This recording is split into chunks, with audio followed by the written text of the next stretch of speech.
Hai guys, selamat siang. Jumpa lagi dengan saya Yusnawiyandi. Damai sejahtera meliputi kita, anugerah yang berasal daripada Tuhan turun atas kita, serta kesehatan terus mengalir dalam tubuh dan jiwa kita bersama dengan orang-orang yang kita kasihi dan kita cintai. Guys, siang hari ini kita akan bahas tentang pengusiran Dirut Inalum saat rapat dengar pendapat ya dengan Komisi 7 DPR RI ya. Siapa yang mengusir ya dan bagaimana profilnya? Silahkan simak video sampai akhir, silahkan like, subscribe dan komen di channel YouTube saya, tentunya dengan komen-komen yang membangun ya. Damai sejahtera meliputi kita semua.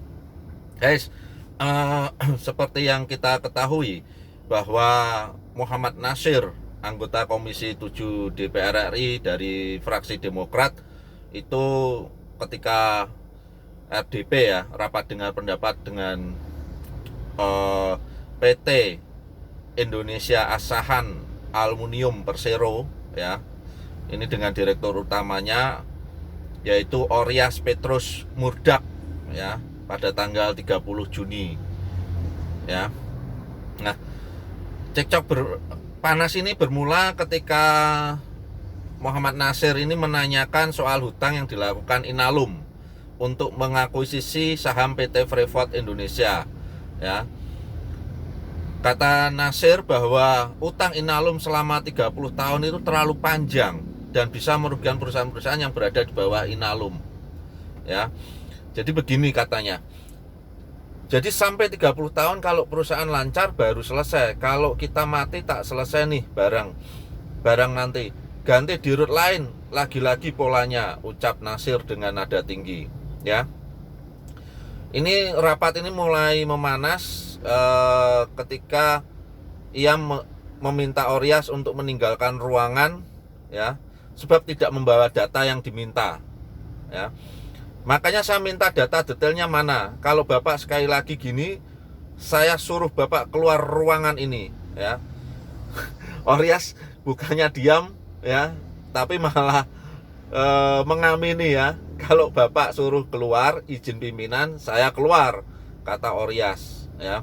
Ini nggak tahu ini sama-sama kerasnya kelihatannya ya. Aduh guys, sebetulnya layakkah RDP menjadi ajang debat panas semacam ini ya? Saya kira sah-sah saja, debat panas nggak apa-apa, yang penting tetap pada koridor pembahasan yang ada ya. Mungkin kalau Oryas tidak membawa data, maka anggota DPRD menjadi marah, itu suatu hal yang wajar ya, tapi mungkin tidak perlu sampai pengusiran lah ya. Kita tentu punya mereka punya argumen-argumen yang perlu didengar lebih lanjut ya. Dan ini sudah ditengahi oleh Ketua Komisi 7 dan akhirnya rapat bisa berlanjut. Nah, lalu siapa sebenarnya Muhammad Natsir ini ya? Muhammad Natsir adalah politikus Partai Demokrat.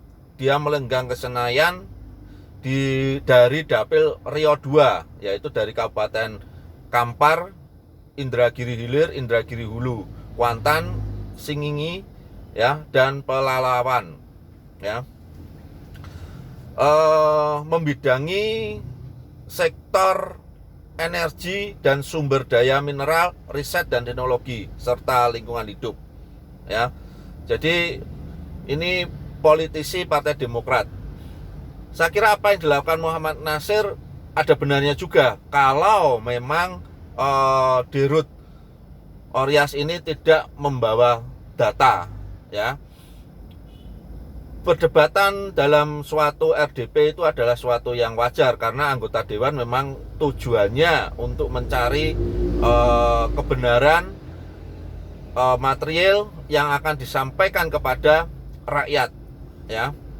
Ya, kalau yang diajak rapat dengar pendapat ini tidak membawa data, tentu ini perlu dipertanyakan ya, karena seorang dirut ya, seorang dirut pasti sebelum rapat dengar pendapat dengan Komisi 7 khususnya ini, dia harus membawa data yang valid ya, sehingga perdebatannya tidak memanas ya.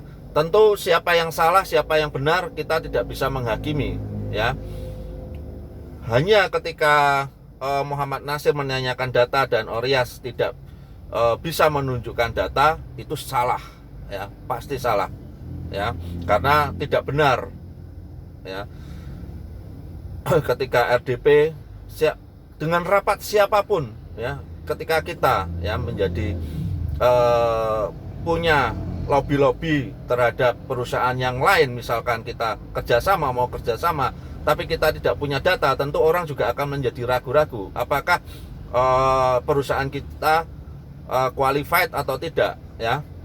Inilah yang perlu disadari oleh PT Indonesia Asahan Aluminium Persero atau MIN ya, Pak Oryas Petrus Murdag, supaya lain kali ketika rapat dengar pendapat lagi sudah punya data-data yang valid ya. Kita tidak perlu menyalahkan Pak Nasir atau menyalahkan Pak Oryas. Yang perlu kita lakukan, mudah-mudahan keduanya saling introspeksi diri supaya rapat dengar pendapat itu juga disaksikan oleh masyarakat benar-benar membawa faedah. Karena rapat dengar pendapat itu juga mengeluarkan anggaran negara yang uangnya berasal dari rakyat.